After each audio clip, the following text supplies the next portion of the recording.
Good evening and welcome to the Claw Studio here at the Royal Opera House.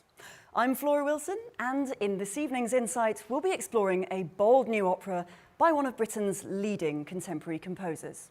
Mark Anthony Turnage's Festen will have its world premiere on the main stage here at Covent Garden on the 11th of February. In this adaptation of Thomas Vinterberg's film of the same name, a wealthy hotel owner gathers friends and family for his 60th birthday. But as the celebration unfolds, his children confront their painful past and the man responsible. Well, this new opera is an all-star collaboration. Mark Anthony Turnage's score sets a libretto by lyricist, playwright, screenwriter Lee Hall, and their work is brought to life on stage by director Richard Jones and conductor Edward Gardner. I'm delighted that tonight we'll be hearing more from members of the cast and the creative team for Festen about transforming Vinterberg's film into an opera, and we'll also hear some sneak previews from its score. But first, I'm delighted to be able to hear more about the process of writing Festen and to hear more about why new work is vital to opera. To hear more about that, please welcome Lee Hall and Mark Anthony Turnage, along with Chief Executive of the Royal Ballet and Opera, Alex Beard. Sure.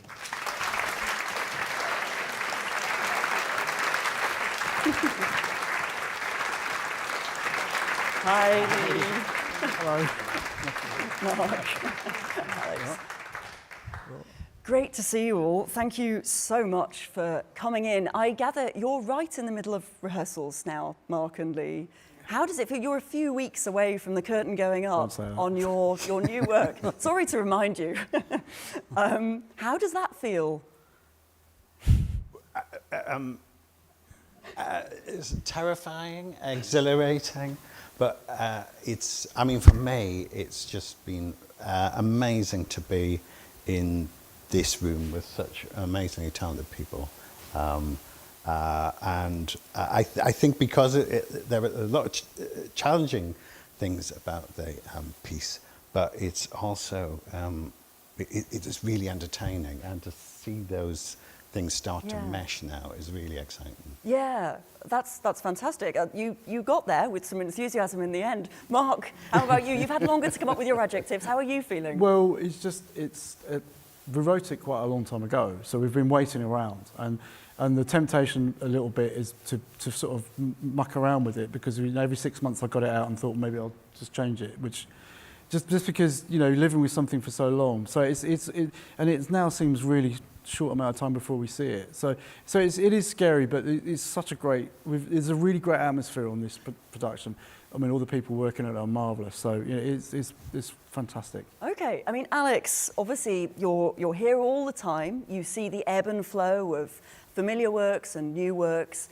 There's a particular kind of energy in the house, isn't there? I think when there's something new on the horizon like this. Absolutely. I mean, you just feel it in the pause of the institution when something for the very, very first time is unveiled. And I have to say, I mean, we are all unbelievably excited for the 11th of February. Cue drum roll.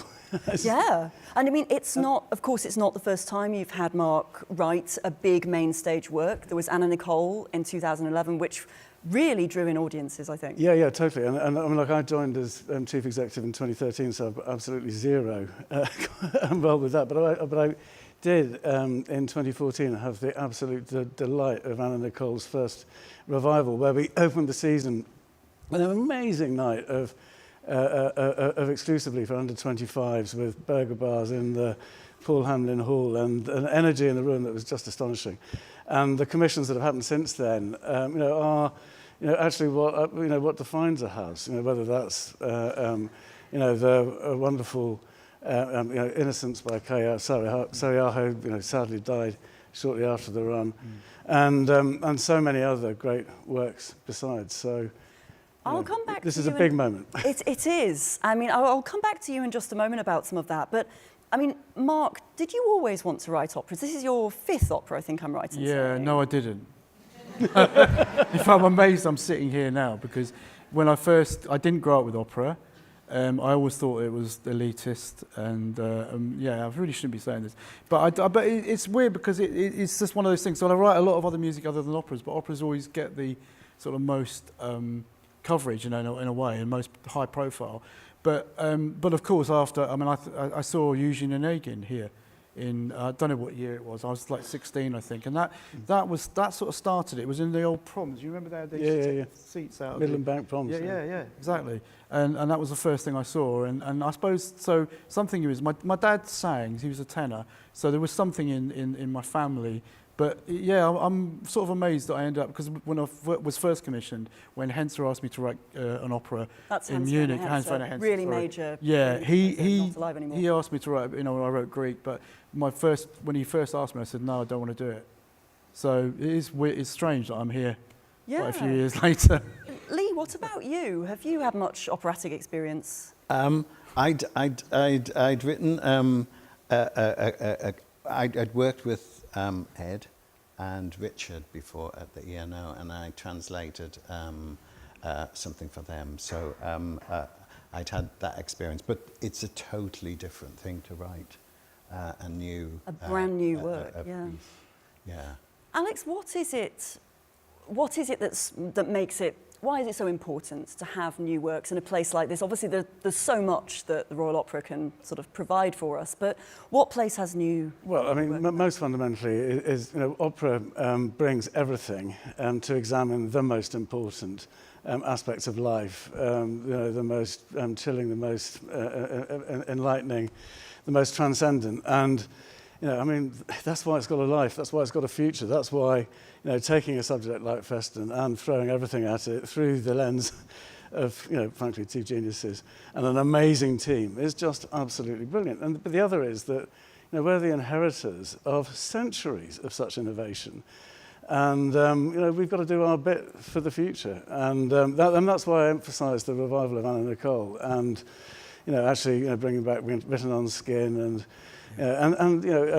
George Benjamin's amazing piece, but also, I'm looking forward to, as I say, the 11th, and to a great future ahead for that piece.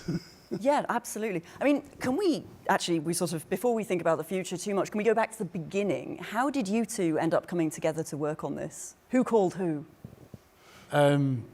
Actually, I'm not sure. Mark called me. Mark called you, right? Yeah, I think I did. Yeah. Well, we got to connect. Like you said, we've got somebody in common. We've got Richard Jones, but we both knew Richard. The director, the director, Richard Jones. Sorry, I should say. Yeah. So there was sort of a connection, and I knew a lot of Lee's work, and he knew a lot of mine. So it's funny. It's weird we hadn't met because we got a lot of friends in common as well, actually. But we met in 19. Yeah. Okay. 2019. Yeah. Okay, and then so what drew you to Festen? Did this come from you, Mark, in the first instance, the film? It did come from me, and it was a bit of a slow burn with this because I'd seen the film, not when it first came out in '98, but probably maybe even 10 years later. And when I first saw it, I never thought it was an opera. I don't know why now. And then it sort of, I reviewed it again because a friend had sort of talked about another film of Vinterberg, which is the Hunt, and so I watched that, and then I went and looked at Festen again. I thought, wow, this has got a lot of things about it that are very operatic. In one room, lots of speeches which are like arias, chorus. You can't get a big, even a theatre, you can't get such a big cast. And so it suggested like a sort of grand opera in a way. So I got very excited about that, and then I met Lee. And that was, sorry, that sounds like. I'm sorry. It means I'm less excited. No, but we really got on. We hit it off, and that was lovely. It's been a great calibration. And how did you go about? I mean, there's already a screenplay. You've written screenplays yourself. How did you go about adapting that screenplay, Lee?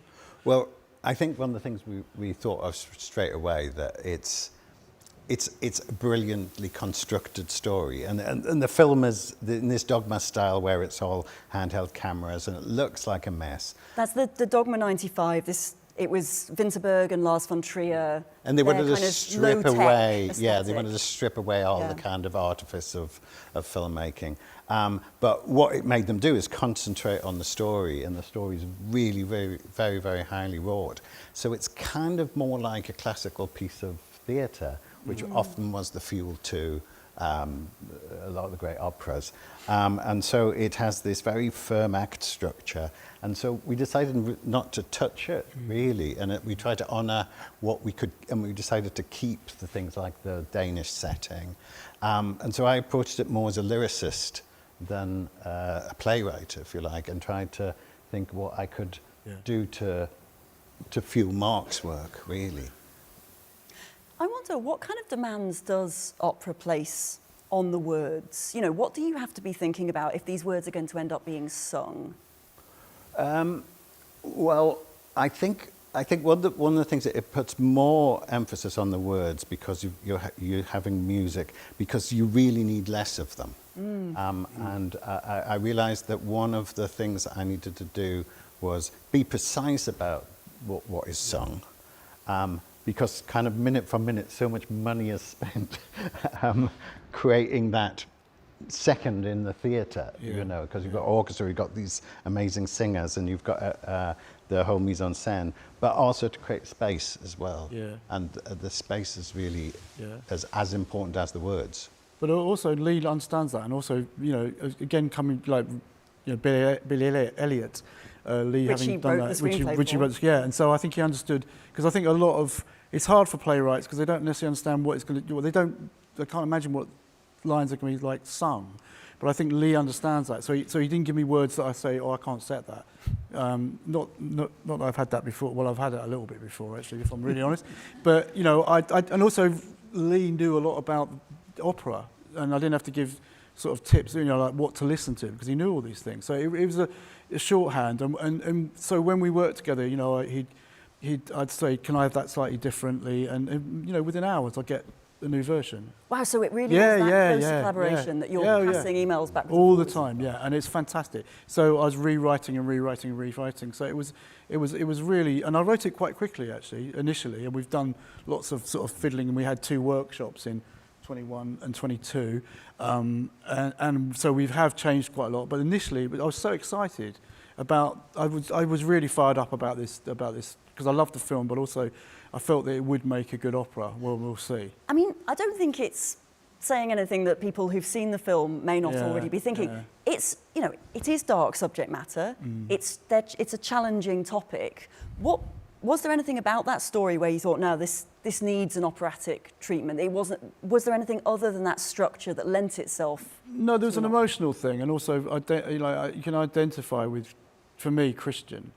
Who's the kind of the main character? Who's the main character, and it was played by Alan Clayton, and I know I've worked with Alan, and there was a sort of, you know, I knew that was an emotional core to it, and I felt that, you know, that although a lot of the people in it are horrible, I have to say, he's people in operas. I know. You can struggle with them, but there's something you can really identify with, I think.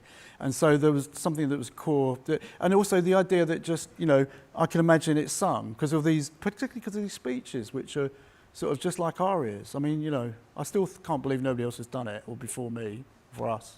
Yeah, you got there first. Yeah. Alex, how do you, I mean, this is a sort of behind the scenes question, I suppose. How do you balance thinking about programming for a place like this? How do you actually plan, you know, Mark's just saying he wrote this actually very quickly. How are you thinking about how to bring new work into that balance where we want to see our Puccinis, we want to see the Verdi, we want to see Wagner, etc.? Okay, so what, in 20 seconds? Well, a bit longer. I know. I mean, just talk about this piece for a second. I mean, so the initial gestation of this was a conversation between Casper and Mark back in 2014. Then landing on the right subject in 2019, then coming up with the team in 2020, then testing it in 2021. Then it was going to be, during the pandemic, the first ambition to present it. And then, of course, that didn't happen. And then, anyway, bringing it to life now, and so, well, on February the 11th. So, you know, so that's a hugely long process. So you can't be terribly precise about when exactly on first idea is this glorious thing going to manifest itself. And then how it fits with the rest of the repertory. I mean, it's a portfolio. So every generation of singers and artists should have the ability to enjoy the great works of the past. Every new singer should be able to do their Violetta, their Janufa, and so on. That's downstage at the minute. But at the same time, you've got to do justice to the span of the repertory, the house composers, the Handels, the Britons, And then you've got to think about, well, the anchors of the Germanic repertoire. You know, we've got Die Walküre, the second instalment of our Ring Cycle coming up in May. And then you've got to do the great Italian pieces. So once you put that in the tumble dryer, and then you think about, oh gosh, how's the budget going to play out? And you've got to make the whole thing work. Then that is really how the portfolio is thought about. And within that, the commissioning process, well, you identify amazing artists. You give them the space and time and the resources to be able to do their thing. And then you find the perfect moment, either because of events and fate or just because it all works. So there you go. There we go. Not that much longer than 20 seconds, actually. Very impressively succinct. Let's talk about someone who's not with us tonight, Richard Jones, director, who I think introduced you to. Is that right? Yeah, he's the missing link between you. He's directing this. At what point did he kind of join your conversations about this work, or was he there right from the start as well? He was there, wasn't he, Yeah, from the he was start? right Yeah. from the start. I mean, he doesn't interfere that much. I mean, occasionally he'll say, "Oh, I don't think that's such a," you know, I mean, but very rarely. I mean, his job really starts once we've created it, and because he's such a forensic director. I mean, it's fantastic watching him, just the detail that he gets out of it. So I think that Richard, you know, I suppose that we could have come up with a subject and he thought maybe that wasn't such a great idea, but he did like this. He thought it was good from the start. And I mean, how much are you sort of working together in rehearsals? I mean, Lee, your libretto has stage directions in effectively, doesn't it? So I mean, are you there as part of the rehearsals actually working with Richard on how that works? Yeah, we're all there all the time. Yeah, we are, yeah. Just such a gift, you know. But Yeah. that you're, I mean, it's so it's. Yeah. Yeah. I'm not hung up about, I think, you know, I like the idea that he could put it in a new direction. And there's one thing that happens, I won't sort of say, there's one thing where I wanted something changed in there, which I think is the first time ever with Richard. It wasn't a major thing, but it was an important musical thing.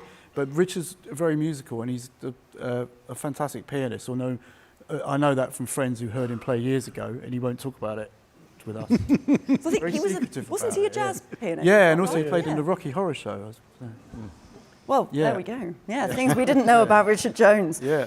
I mean, we're thinking about new work, we often end up talking about new audiences as well, and who this work is kind of facing. Yeah. I mean, they might be different, I suppose. Who do you have in mind that you hope this might speak to? What do you hope they'll take from it? Oh, I can't. That's a really hard question. The thing about the Festen, which seemed to completely immediately strike me, was it has all the things of all the great operas, you know, sex, death, you know, life and death, and it's played out at such an absolute heightened scale, pitch, and it's brilliantly concentrated. It's 90 minutes and without an interval, and so it's an absolute roller coaster. So I think anybody who likes opera will like it, and anybody who doesn't like opera will like it. Well, they shouldn't really be put off as well, because I think that I think also people who've seen the film, I mean, they hear about it and they go, "Oh, this is grim," but it is that we've got quite a lot of jokes in it. It's really. quite funny. Yeah, hopefully. Yeah. Things can be both, can't they? I mean, life Yeah, is complicated. yeah. Yeah. I mean, Alex, what about you? Do you have a sense of... New works for everyone. You know, we're doing this for the art and for the potential of the piece, and because of the universal themes within it. I mean, however ghastly they are, and boy, they are. So, I mean, I do think that you know, a new work can and should be considered for everyone. Just as, you know, the gateway drugs, if you want to put it in those terms, to these art forms are, you know, so conventionally the Traviatas, you know, and because they deal with universal themes with enormous emotional force and truth, and that's what this game's about. And it's not about new work for new audiences or the old classics for, you know, people like me. It's you know, the great work can speak and should speak to everyone. Well, there we go. Can't say better than that. Thank you so much for speaking to me. Mark and Lee, I'm going to actually get you back later to tell us some more about the music. Yeah. But thank you all for popping by, and very best of luck with the rest of the rehearsals. Thank you. Thank you.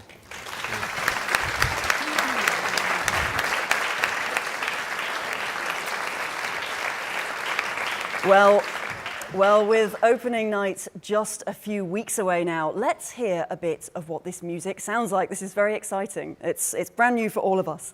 This will sound different once we've got the full orchestra, of course. You may notice we don't have space for an orchestra in here tonight, but instead, the singers are currently working with 2 pianos in their rehearsals, and so that is what we have for us tonight. We've got our 2 pianos ready, and I'm delighted that we'll be joined by joint chief repetiteurs Kate Goller and Christopher Willis to accompany our singer this evening. So, to perform Pia's aria from Festen, please welcome mezzo-soprano Claire Presland. And I should say before she starts, there's going to be quite a long introduction to this aria, so we'll be hearing our pianists front and centre. Please welcome them now.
Remember Jens and me.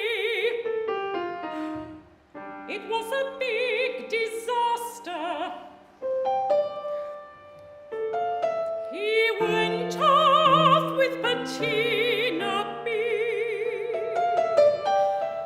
Then I had a thing with Alex. Then Ansgar.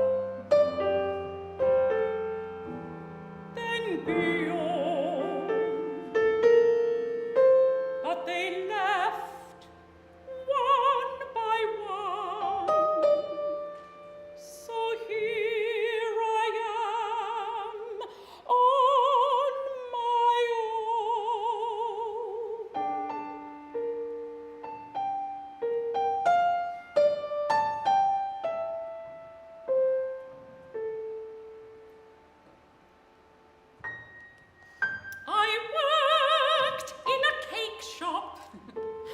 I was really quite a mess. Surprise, surprise! I came back here. Inevitable, I guess.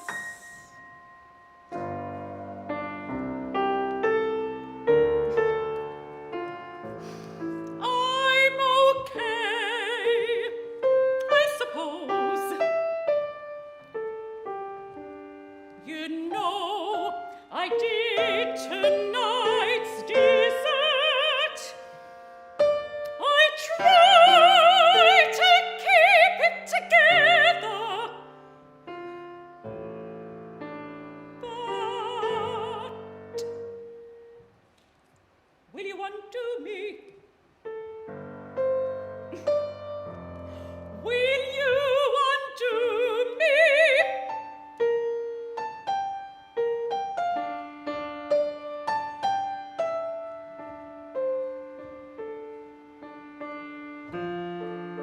I think of you in Paris, you being somewhere else. That's all I ever think about, being somewhere else. I don't want to bore you.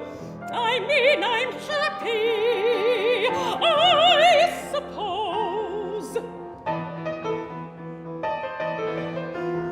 But I screwed it all up, didn't I? I just froze, Christian.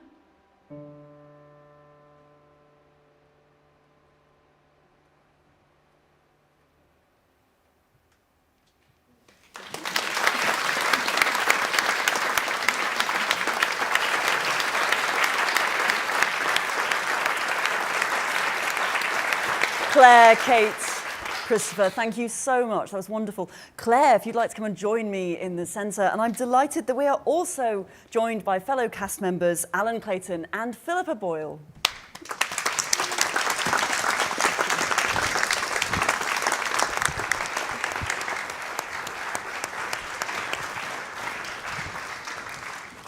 Thank you all so much. And Claire, thank you. It was wonderful to just hear you sing that.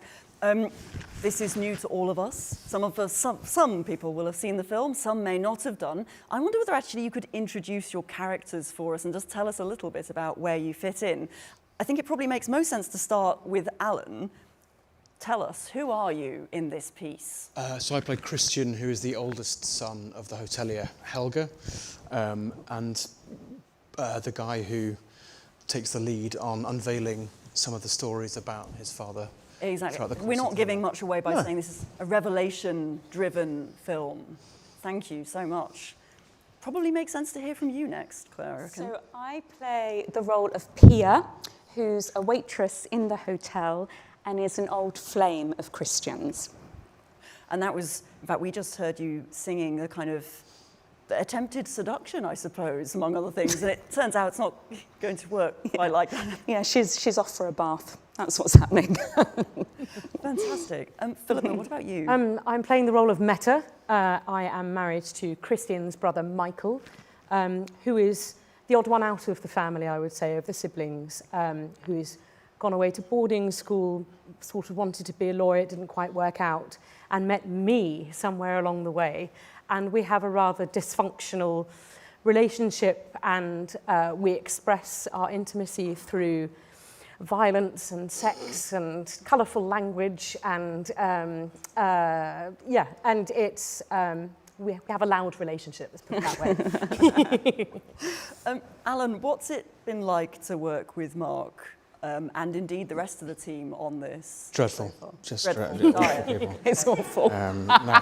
As Mark said in the room, there's just given the content of the piece and the sort of the difficult themes that we're facing every day, it's just such a lovely and huge cast and support team and musical technical team. I mean, the props guys and girls who are doing the most extraordinary job.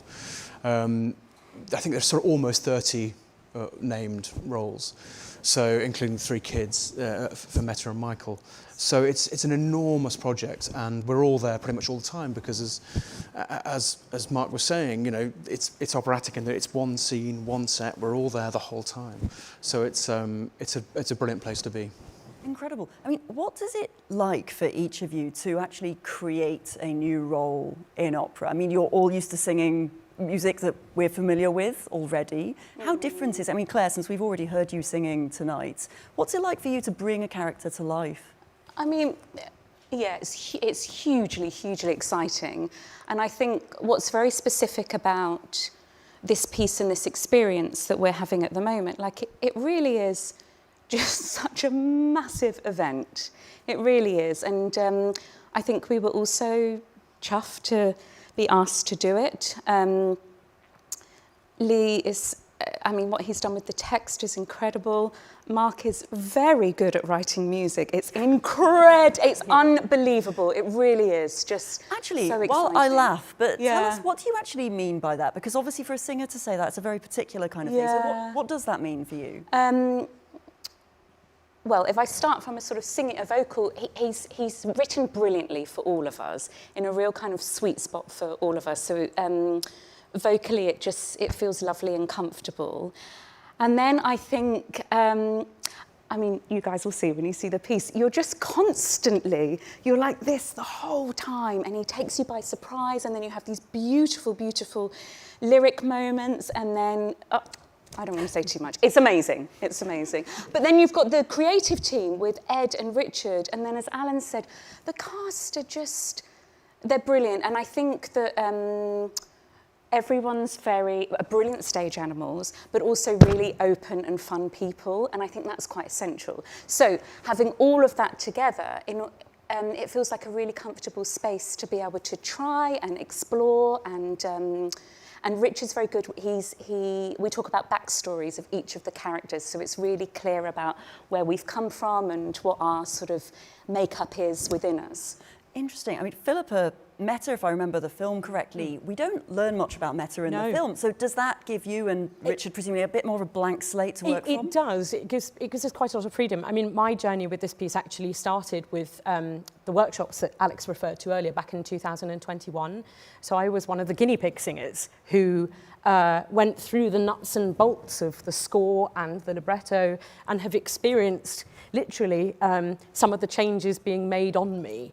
And then have had, I think, a very rare privilege to carry it all the way through to the premiere, having seen various variations and iterations along the way. And so I built up my idea of meta, and what's been wonderful is how that changes and how she evolves through the chemistry that I have with my wonderful stage husband, Stéphane Degout, who is a joy to sing with, but also how we fit in with the entire cast and the production and ideas and perspectives that I might not have had. And I feel very protective of her, you know, because having been the first person to sing the notes on the page, it feels like being a small part of musical history, if that's not too grandiose a thing to say. It's a nice thing to say. Alan, how do you feel about Christian, who, I guess one of the roles he has is sort of the victim of the piece, but how have you related to that? I mean, you've joked in the past about being a tortured tenor for hire. This does seem to be another one of your tortured tenor roles, if I may. Yeah, if someone can write a comedy, that would be ideal. No, I think yes, he has been a victim, and I think the most powerful thing about his story throughout this incredible 90 minutes of drama that Lee and Mark have created is that he becomes the agent of his own destiny, and he addresses what has held him back throughout his entire life head on in the most impactful and impactful way possible. So he again, I don't want to give too much away, but he tries to own what has happened to him, to his siblings, to the whole family, and it doesn't necessarily work out as he might have expected, but he's done something about it. So it's important, and I think what's been interesting, we've all been talking about, especially the last week, because we've been in the studio, I think, for now 4 weeks maybe, and we've got to the point where we're like, man, this is affecting us more than we thought. We thought when we got the text, the music, I like Mark, I saw the film probably about 10 years after it was released. I had the DVD, which I lent to John Tomlinson, which was quite an odd experience in the pub. So I knew a lot of the themes coming up and stuff. But sort of to be in that room and to approach them and to draw on what we have all experienced as humans, and to bring that onto the operatic stage, not the same experiences, but drawing on our own personalities and personal experiences, has been challenging and but exciting as well. And as Claire said, because we're such a lovely collegiate bunch, it works. If I may, I mean, this is my first time working in this building, which is thrilling and a dream come true and all the things that we know. But actually, one of the things that I have been struck by is the compassion that runs through the team, the cast, everybody involved in this piece. And part of the fact that, as Alan said, we're there all the time, and it is such an ensemble piece, is that you hear how other characters are developing their roles, and you live it with them. And that helps you to inflect your own role. And I think there's a shared sense of collective ownership, isn't there? Yeah. You know? Yeah, and Richard is constantly saying, rightly, in rehearsals, you need to listen to each other's notes. Yeah. He's someone who notes very specifically, as Mark said, he's a forensic director from minute one. Yeah. And so you listen to other people's notes because you were all in the room together. You're all hearing the same speeches that are these beautiful arias, you know. And so it really is important, these microseconds where you react to something that someone said or a look that's been shared between two other characters that you're not part of their story, but you need to recognise what's happening. Yeah, so interesting. I wonder, have you two also watched the film? In fact, have you been back to the film, or have you actually wanted to create a bit of distance? Because obviously you could see one performance of your character. Has that been helpful, Claire? I watched it a while ago when I was offered this role. I have to say I watched it in 2 sittings, had a little break halfway through.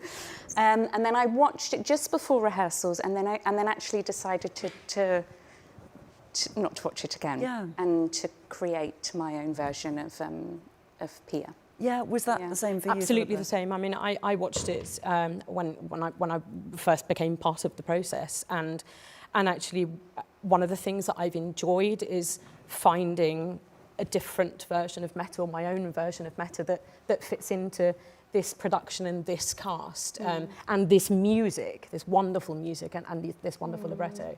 I think I didn't want to be too influenced by the film. You know, I think I wanted to find my own way of putting my stamp on the role.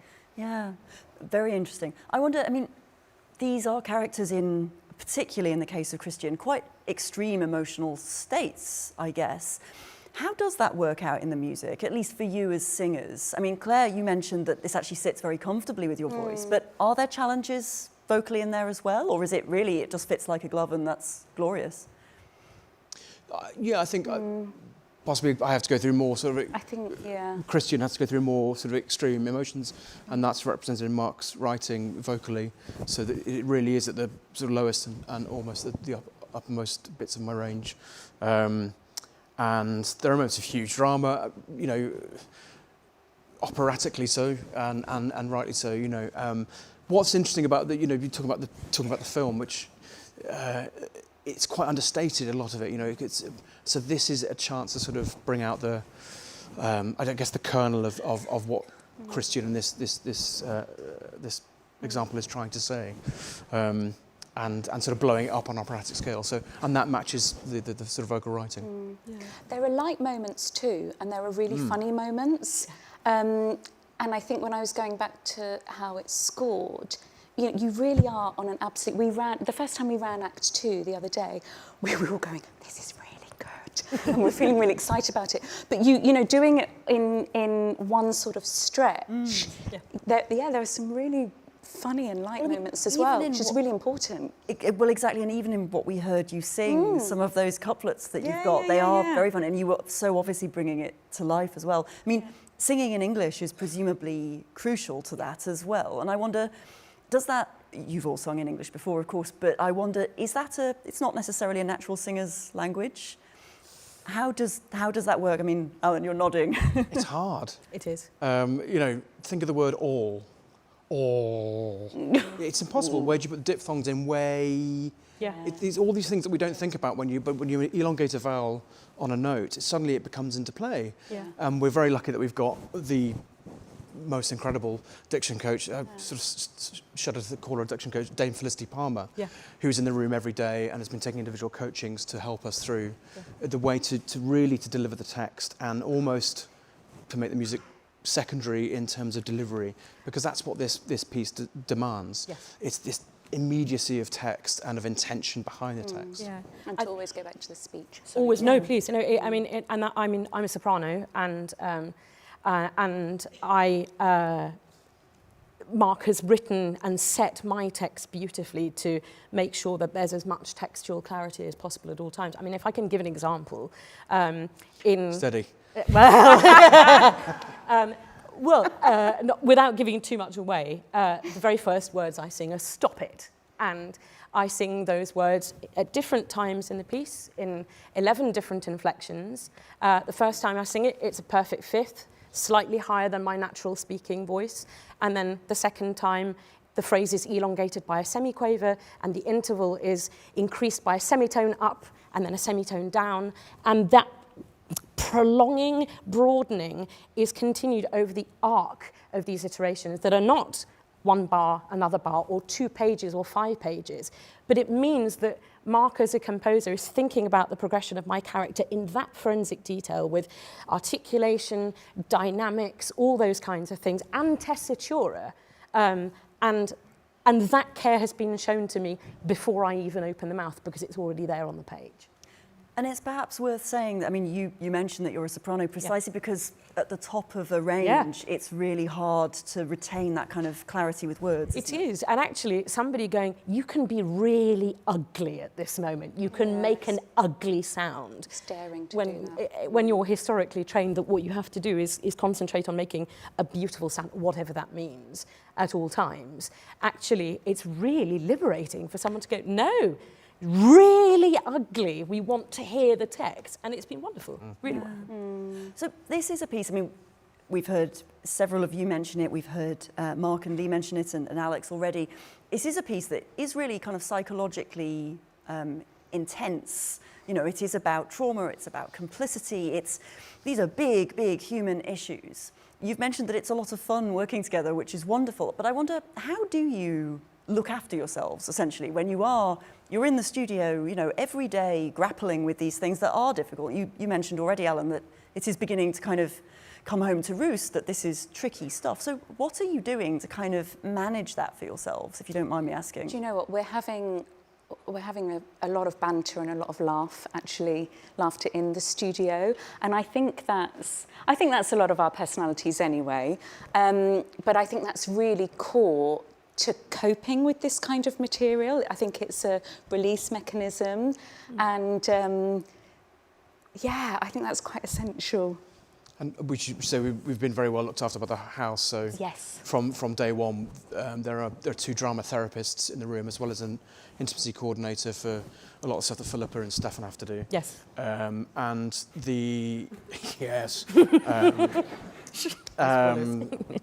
so the drum therapists are there, and private sessions have been made available to us, plus a weekly session at the end of the week where we can come and address some of the themes that have come up, and if it's addressing you in different ways, and different people have found that sort of helpful to It's to been use. one of the most humanising parts of that specifically has been one of the most humanising parts of the process, because you finish a week that can be quite overwhelming because you're getting so much information and input from all directions, and we're doing this piece and with all the challenges that it brings, and you can finish rehearsals, and anyone who wants to can come to a room and just share what they're feeling and have a human check-in, and it's been invaluable, I would say, you know, because it means that it's a buffer zone, if you like, between the rehearsal room where we work and our home lives. You have that safe space that is a stepping stone where you can take off your costume, you can, you know, put your character in the rehearsal room and slightly debrief and then go home to your lives. I mean, it's been an exceptional part of the process for me. There are posters all over the walls as well. You know, how are you feeling? How to mindfulness exercises. And I mean, the extraordinary thing is, if you think about the plots of quite a lot of the operas many of us love most, they too deal with really difficult subjects. Let's not kid ourselves. I wonder, does this kind of very explicit, very open discussion of that difficulty of the process, does it sort of remind you of opera's power, that actually this is an art form where it can engage with really real issues, and in fact it does, if we recognise that. Exactly, and I think, as Alex said earlier on, that's why it needs to be on this stage, because it needs to be on the premier opera house stage in this country, one of the premier houses in the world, if not, you know, the best, and a piece that addresses such sort of complex issues. This is why opera exists, and this is why it should continue to exist, because it can bring in all sorts of disciplines, all sorts of artists of differing backgrounds to address these things and say to the public, okay, what do you think about it? Come and see it for a second, third time. Don't come see it at all. Whatever, but it engage, you know, makes, as Mark said, his operas provoke the most conversation. possibly because of that, because you've got drama and words and music coming together in this sort of musical drama. I wonder, it may sound like an odd question to ask you at this point, but do you have a favourite moment in this opera at this stage in the rehearsal process? Does each of you have a sense of like this moment that you really love watching it happen, whether it's something you're a part of? Philippa looks as though she's got one. I've got a few. Yeah. I think... Oh, I know yours. Yeah. It's not what you think it is, no. I think, for me, what's been interesting about it is that when I first saw the character on the page all those years ago, I thought that Meta was primarily a comic character. Although she has this dysfunctional relationship, she has these 3 children, she's not part of the family. And actually, what's been wonderful is to discover the other facets of her that make her a real human being. And I think that's what's so interesting about Festen and so vital about it, is that these are whole human beings. They're not just tropes or characters or stereotypes, they're living, breathing human beings. That said, I think the end of the first act, of which I will not say anything, is my favourite moment. You'll just have to come and see it. I was wrong. All right, so that's not quite the trail I was hoping for. Is someone else willing to give us just a tiny detail? Alan, have you got something up your sleeve? Oh, man. There's sort of, I think probably the longest bit of continuous singing I do is an aria where Christian's first speech, where he addresses the room, and that is an incredible piece of dramatic writing, both words and music. It's probably, I don't know how long it is actually, 4 or 5 minutes something, but it's not terribly long, but in the span of the piece, it sort of occupies quite a big piece of time, and it's a moment of real stillness after quite a lot of, sort of boisterous welcoming to this party, to this hotel, to this dinner, and there's a moment of real sort of spotlight goes in and goes, okay, this is why we're here, this is why I'm here, and it's heartbreaking. It's heartbreaking, and it's so well written, and I hope we're doing it justice on stage as well. Claire, anything you want to add to that? I'm just really aware of spoiler alerts. I think I'd echo what Alan said. And then I'm not in it, but there's a conga, which is very amusing. And that's what I'm going to say. All right, brilliant. Look, thank you so much for being such good sports. Thank you for taking time out of, enduring your rehearsal schedule. Thank you for making time to be here this evening. Best of luck with opening night and beyond. Thank you. Thank you.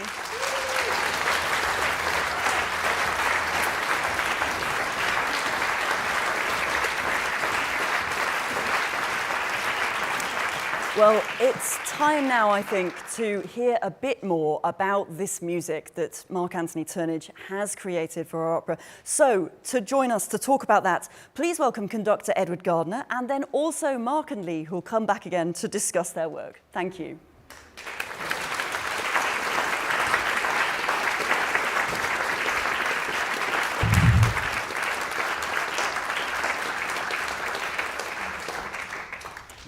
Lovely. Welcome back, Mark and Lee. Hello, Ed. Good to see you. Thank you so much. At what point did you get involved in this whole process, Ed? Since Mark and Lee have already outlined their process, when did you come on board with this? It's a fair while ago, actually, because the opera was in the plans for a long period. I would say about 2020 we started talking about it, and there's a possibility of doing it sooner, wasn't there? Yeah. I think, and it got moved. I mean, COVID, I think, moved it back as well as some other things. But it's been a while. It's been beautifully on the horizon for a long time. Yeah, and now it's right here. Where are you actually up to with rehearsals? I mean, what were you all up to today, for instance? We have our studio run tomorrow, so that's our last big rehearsal before we go on stage. So today was bits and pieces, nuts and bolts of a few scenes we hadn't quite cured, but we're really at the end of the staging rehearsals. Okay, and is that you've still been working with 2 pianos? I have this right. This is 2 repetiteurs. When does the orchestra come into play then?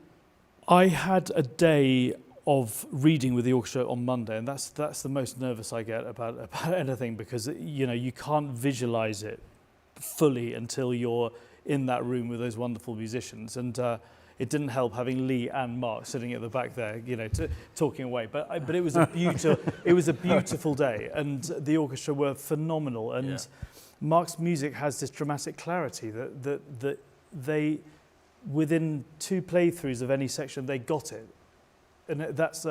It was a real privilege that day. I loved it. Yeah. I mean, I'm glad you brought up Mark and Lee sitting in there, because if it isn't an indelicate question, who's in charge? I mean, you're the one with the baton, but on the other hand, you've got the guy who wrote the music sitting there. So how does that, in all seriousness, how does that dynamic work out during a rehearsal?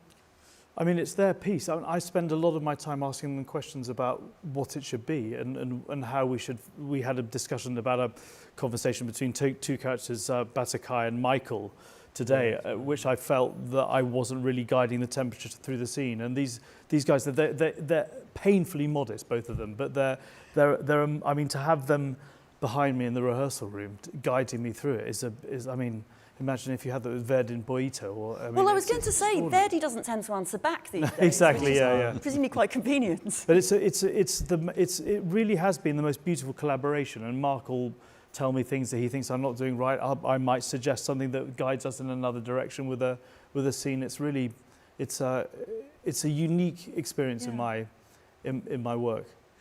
Mark, I mean, we tend to think of a conductor's job being, you know, you open the score, you work out what to do with it, you move on. Presumably, actually, this work hasn't yet been fixed, or it wasn't yet fixed when rehearsal started. Is that right? Yeah, we're changing quite bits. I actually had to write a minute of interlude music for getting tables, chairs, and cutlery off the stage. Wow! I mean, it's not the same as writing something brand new in the sense that it was an extension of an interlude, so the music was there already. But I see that as what you do as a professional composer. I mean, it's not, you know, it's not unusual. It certainly wouldn't be in a musical, for instance, which is, you know, they throw whole numbers out and they add things. But what I feel like with Ed is there's not too much to say, because he's so good and instinctive in this, and so really what Ed was talking about is like fine tuning, because basically it's there, and the orchestra really were there on Monday, and so, you know, some of it they hadn't seen, and some of it was sight reading, because, you know, it's the nature of the thing, and it was fantastic. They were like big tutti chords that were dead on. And was that actually the first time you played by an orchestra? Yeah. And it was, it is nerve-wracking, but it was very exciting. But I mean, I've worked with the orchestra quite a bit over the years since Anna Nicole, and so there's a bit of shorthand as well. So they know, I mean, it's not the same type of music in a way. There's bits of it, maybe like Anna Nicole, but I really like, and I like orchestras so much. I really love working with orchestras. It's, the first rehearsal we had, or the first day we met, I said, for me, the orchestras is as important as the singers, because it's all the colour and it's all the atmosphere that you add. And although we have got Chris Willis and Kate Goller, who are fantastic pianists, I mean, you know, that is amazing. That they really are fabulous, as you could hear when they played earlier. So in a way, it is quite orchestral when they're playing. But, you know, I really care about, and it means a lot to me. And they were very friendly as well, which helps. Always a nice touch. Yeah. Lee, how closely are you working with the singers? Presumably your ears are mainly on the singers, is that right? Or actually are you also weighing in on the orchestra and everything else? Well, I wouldn't dare, but I think the thing about opera is it's about absolutely every bit of it, and everything is being created in these weeks, and I'm just always alert to if I can help clarify something, because it's changing, because you know, the singers are creating these roles, and I'm kind of amazed that they find things in the work that I couldn't ever have imagined, and if I can help them out, or if I can see something that I got wrong, that's the wonderful thing, that we've been changing things, and they know how to do it. Yeah. Mark, how much were you thinking of those individual voices when you were actually writing vocal lines? I mean, the singers, as you heard, were saying it fits them. Yeah, I did know a few, not everybody. I mean, obviously there's two people. Alan's one. I've written a song cycle for Alan, so I know Alan. And also there's the Joe Finley, who I go back a long way, because he was in Silver Tassie. So, and I've written song cycles for him. So in a way, there's so I know their voices. But I was very aware. There's the Helmut is played by, so he's a master of ceremonies, and he is Thomas Ullerman's, and he's fantastic. He's very funny as well, and so it was really nice. So he was a new person to me, but you know, I sort of heard. So I do my homework. I do check out, and I know Philippa very well from you know from the past and other things, and workshops as well. I have to say we had 2 fantastic workshops and a marvellous workshop singers. And Philippa is the one, a lot of them are covering, but also Philippa is actually on stage. And that's great for us, because I think it's so marvellous when you get a workshop, somebody who does the workshops, a young singer, and then ends up on that's very exciting for me, that Philippa's in this. It's just so great. So there's a lot of, you know, I did know about quite a lot of the singers, and I, you know, trying to get it right, but we are changing things quite a lot. And the other thing is I wrote something for Thomas Ullerman's today, and I added something in, but they're so great. They don't, you know, don't say no. I suppose That's amazing. 3 weeks. I suppose you could get singers up. who might do. Yeah, they don't go no. So that's great. They've been nice to me. Amazing. I think it's time to hear some of this music. I believe you have something up your sleeve that we're going to get our 2 repetiteurs back for. Ed, could you sort of tell us what we're going to hear? We didn't want to present too much music, as Claire said, spoiler alert, and you've got to hear it with the full orchestra. But we thought it would be interesting to hear the preludes to Act 1, 25-minute span of music, the first few bars of that, and then maybe later the prelude to Act 2.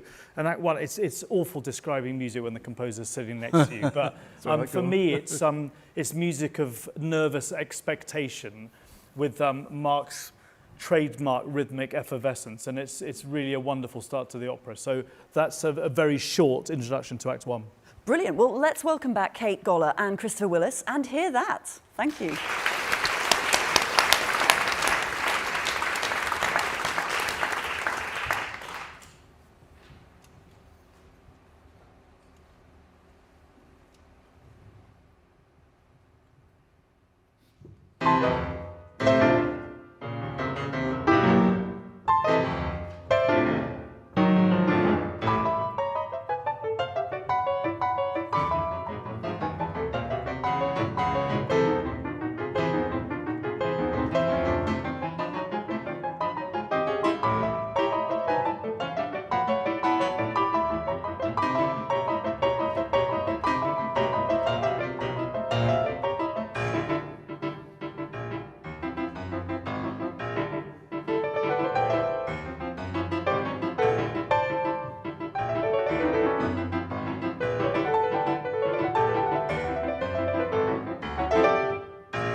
It is phenomenal what repetiteurs can do. I think it's worth sort of flagging that, isn't it? Yeah. Bringing to life the whole orchestra. So much energy right there from the start. Bustle and beauty and amazing harmonies as well at such speed. That's what it's extraordinary that he can write like that. It's a beautiful colour to set off this dark and well challenging evening, but incredibly rewarding as well, I would say. I mean, Mark, I think we can hear in what we've just heard to some extent the fact that lots of your music is quite kind of jazz infused, that you're really interested as a listener in lots of different kinds of music, not just that classical idiom. Is that important to you for this? I think so. Well? I think that you have to be different when you're writing operas. I think that the mistake would be to go and write a sort of an orchestral piece as you know. I mean, that is orchestral, that bit. But I think you have to do things that are dramatic, but also, you know, sometimes there's some not such good taste in this. I don't know how and you can't get hung up about that. You have to go. I think that's a problem sometimes for people. So you can hear that that's not, you know, extreme atonal. That shouldn't scare people. You know, I'm making apologies. I shouldn't be making apologies, but you know, it's not. It's quite. This opera's got a lot of light and shade. It's not all dark, and that's sort of really sort of proof of it, really. But so yeah, so I've got this jazz background, so that's sort of in there, and it is in other places. But yeah, I just work instinctively what I've got. So you know, when I write for voices, there's a certain way I would set it. So you know, yeah. But it's interesting hearing those two pianos there, though, Yeah, because once it's yeah. on piano, you hear more that actually it sounds kind of like jazz piano at times. Yeah, and Those also kind of the dissonances. Yeah, and I don't think it's quite unusual, isn't it, to have, I was asked Chris this, to have two pianos in a... Yeah, and I like that because it also for the singers it's great, and actually for everybody, because quite often you have these reductions which you know take in different octaves, and because you know obviously you need more than one player to play it, and we did that in the workshop actually as well. So you hear much more orchestral sound, and so it's closer to what you'll hear on the first night. This you know on two pianos. So that's it's, you know it's a bit of a luxury because you know obviously it's an expense thing, but I think it does. It's quite you know. I'm not sure if you're going to follow it with other people who are going to do it, but I do think it's quite you know it's amazing. Lee, when you were writing the libretto in the first instance, were you trying to imagine what it might sound like? I wonder, because the film doesn't have much, well, there's no background music at all, there's no soundtrack. So were you kind of imagining what your words might end up coming out like? Well, I think I was trying to, well, I knew Mark's music really well, so I had not a sense of what he would do for this, but kind of, you know, how he approached it. But really it was trying to almost give provocations or suggestions or things that he might be able to pick up, and he encouraged me to certain sections that are in rhyme, you know. And we heard a bit of that with Piers' aria, the part of that is... but the really fascinating thing is how that Mark's taken that and bended it, so you can't, it's not formal in any sense, but I think it gives it a structure at certain times, and when people are being glib or lying about things, it's been a useful thing to make something more heightened and wrought. But I think the main thing for me is that absolutely everybody connected with making the show is about the story, and trying to get the depth but also the clarity of that. That's been the presiding thing about whether it's about the music or whether it's about the performances. And I've been sort of amazed by that attention to it being theatre as well as music theatre. Yeah. Mark, are the characters also differentiated in music? You know, the characters in the film certainly are very different to each other in lots of ways. I think so. Have you brought that out? Yeah, they're not really different. I mean, probably with the vocal lines or not, but what they're accompanied by. And I think it was the thing I got a little bit from Michael Tippett, is that certain instruments are associated with, you know, for instance, Helga the dad, it's sort of quite low brass and strings. It's very, I mean, it's, you know, it's dark, but when he, you know, pretty much every time he appears, there's a reference to that. It's not leitmotif in a way like Wagner, but it is that they do have their sort of atmospheres, if you could put them as a sort of silly word really, but that I do. So I do think about that more than anything, because I'm really interested in orchestral and sort of chamber textures as well. I think this is like, it's got less thickness than maybe like my first, not my first opera, but something like Silver Tassi, which was also a massive orchestra. And that was for ENO back in... in 2000. The thing about it now is because I'm more experienced, I think it's scary to write chamber things because it's suddenly down to quite small, but I think I've got better at doing that, and I think so there's a lot more light and shade I think in this than Anna Nicole. So I hope that, you know, that seems to, we heard that on Monday. It's really beautiful that the orchestra gets, it's like a Mahler orchestra, gets honed down to a few players for intimate moments. And amazing. You know, you heard some of the kaleidoscopic moments with wonderful Chris and Kate, but it's got the huge range to mirror that emotional range of the story. I mean, do you foresee the challenges being for the orchestra as they go into this?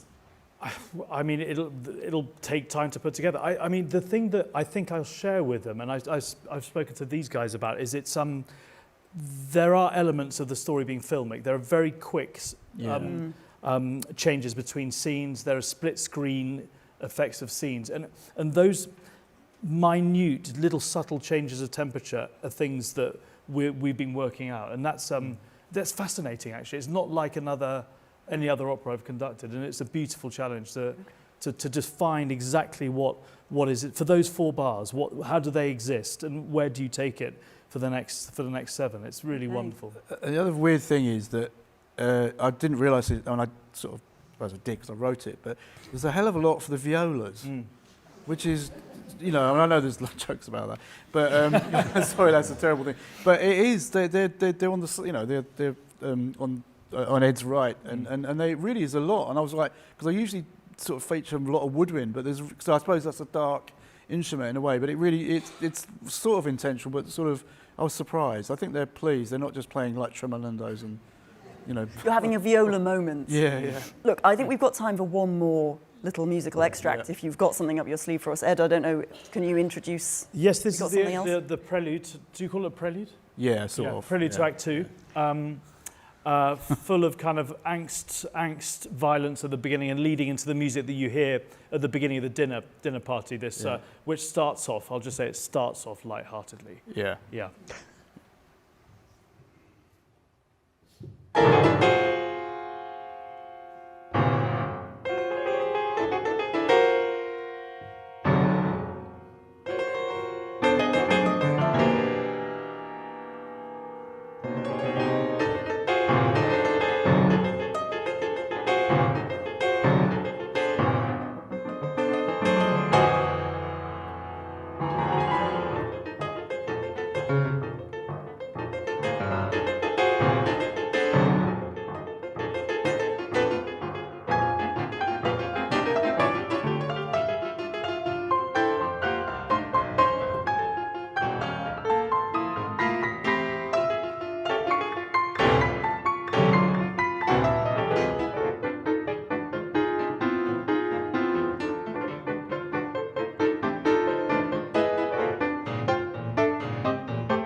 Thank you so much, Christopher and Kate. I wonder, can you tell us a little bit about the orchestration there, just quickly, to give us a gloss on what we would be hearing? Oh, it's pretty much full orchestra. I mean, it's sort of, yeah, it's the most sort of tutti moment. Well, there are moments later on when it all sort of goes wrong, I suppose.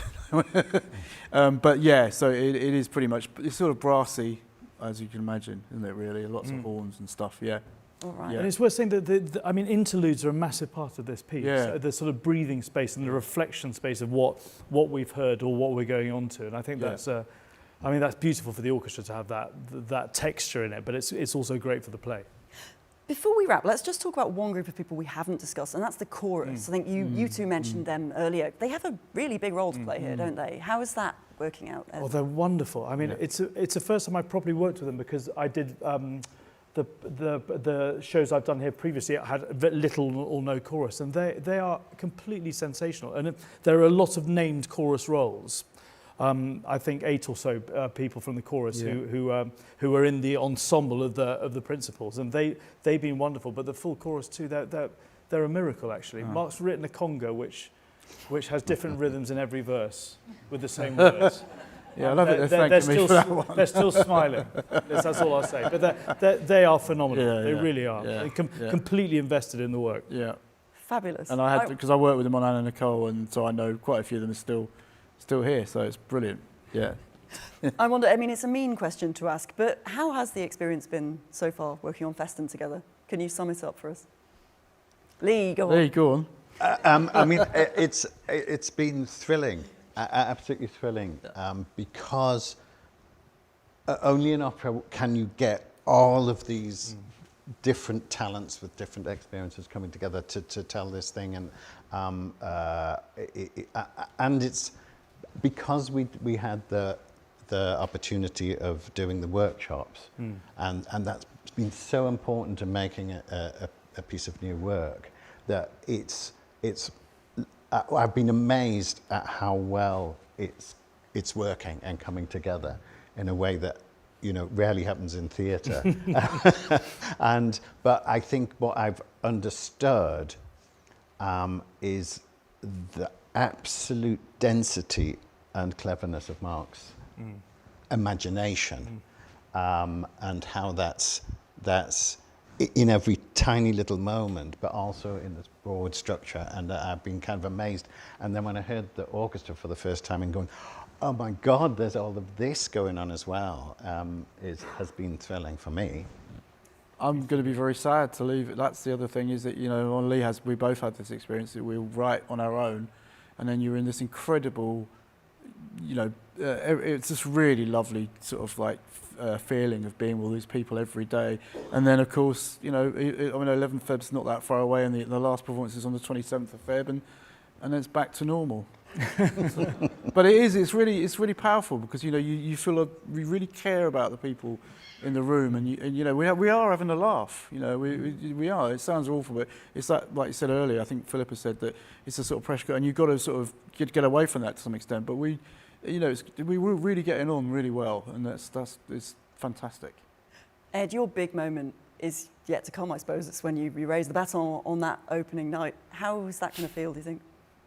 As I said earlier, I always get my most nervous meeting an orchestra for the first time, especially on a new piece of music. But I can honestly say, and I said this to some cast members today, that the work that we do collaborative, and Lee put it so beautifully about that we're all invested in how this story gets told in the best way, everyone in the room. And I honestly think that if we all do the best we possibly can, that you guys are in for a complete knockout of an evening. Brilliant. Thank you all so much for speaking to me. That is sadly all we've got time for tonight. But as we've just heard, Festen opens on the main stage here at Covent Garden on the 11th of February. If you don't yet have your ticket, you can get it at the website, so do that if we've whetted your appetite. Thank you to all my guests tonight, those still sitting here, those who've already disappeared off stage. Thank you to our audience here in the Claw studio, and of course to everyone who's been watching around the world at home. Thank you and good night.